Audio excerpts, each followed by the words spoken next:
जो हमारे साथ घूमते थे चुनाव में, उन्होंने भी कहा कि इस बार माफ़ कर दो जी, विधानसभा में दे देंगे, अब कब के तो बीजेपी की रटक काट लेने दो। अरे मेरे को बीजेपी की तो क्या रटक काटोगे, मारी काटोगे तो तुम्हारी को पता नहीं।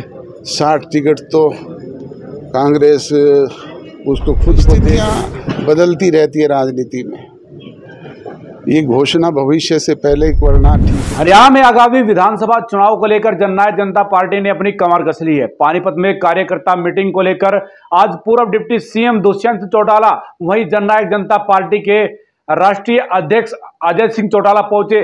पत्रकारों से बातचीत करते हुए अजय सिंह चौटाला ने कहा है कि हम दोबारा से वही परिस्थितियां पैदा करेंगे जो पहले थी। जो बातें थी आपके समक्ष मैंने कही है बड़े विस्तार से, उनको रिपीट करने का तब कोई औचित्य नहीं है।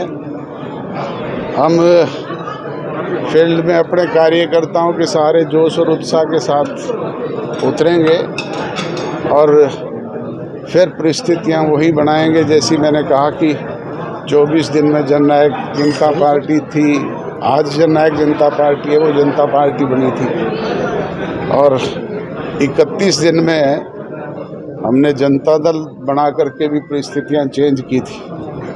आपको ध्यान हो, जब सूरज कुंड पे जनता दल का गठन हुआ तो अगले दिन एक लक्ष्मण थे जो कार्टूनिस्ट थे और इंग्लिश के अखबारों में उनके कार्टून छपते थे। उन्होंने एक कार्टून छापा था कि चौधरी देवीलाल जो है वो तराजू में मेंढक तोल रहे हैं। तब चौधरी देवीलाल ने कहा था कि मैं तराजू में मेंढक भी तोल सकता हूँ, मैं शेर और बकरी को एक घाट पे पानी भी पिला सकता हूँ। और आपको याद होगा जब जनता दल की गवर्नमेंट बनी, उसमें लेफ्टिस्ट भी थे और भारतीय जनता पार्टी भी थी। शेर और बकरी ने एक घाट पे पानी पिया था ना, तो वो काम भी कर देंगे। भूपेंद्र सिंह हुड्डा कह रहे हैं कि 60 सीट जीतेगी विधानसभा चुनाव में, बीजेपी 90 सीट पर जीतेगी। 400 लोग कहने वाले भी थे, उनकी क्या स्थिति है पूछो। जो लोग 400 कहते थे, 70 पार कहते थे, उनकी स्थिति क्या है। प्रजातंत्र में जनशक्ति ही सबसे बड़ी शक्ति है। ये निर्णय करना जनता का काम है, भूपेंद्र हुड्डा का काम नहीं है। भूपेंद्र हुड्डा को पता नहीं 60 टिकट तो कांग्रेस उसको खुद को दे ना दे, इस बात की क्या तसल्ली है। अरे लड़े तो वो राज्यसभा वाला लड़ लेना, रोक का कौन है।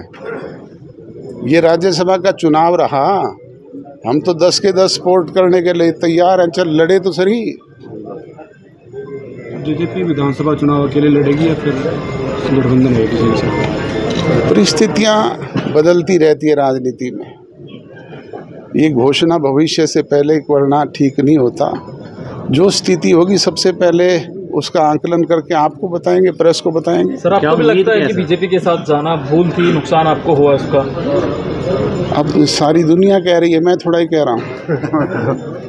जो हमारे साथ घूमते थे चुनाव में, उन्होंने भी कहा कि इस बार माफ़ कर दो जी, विधानसभा में दे देंगे, अब कब के तो बीजेपी की रटक काट लेने दो।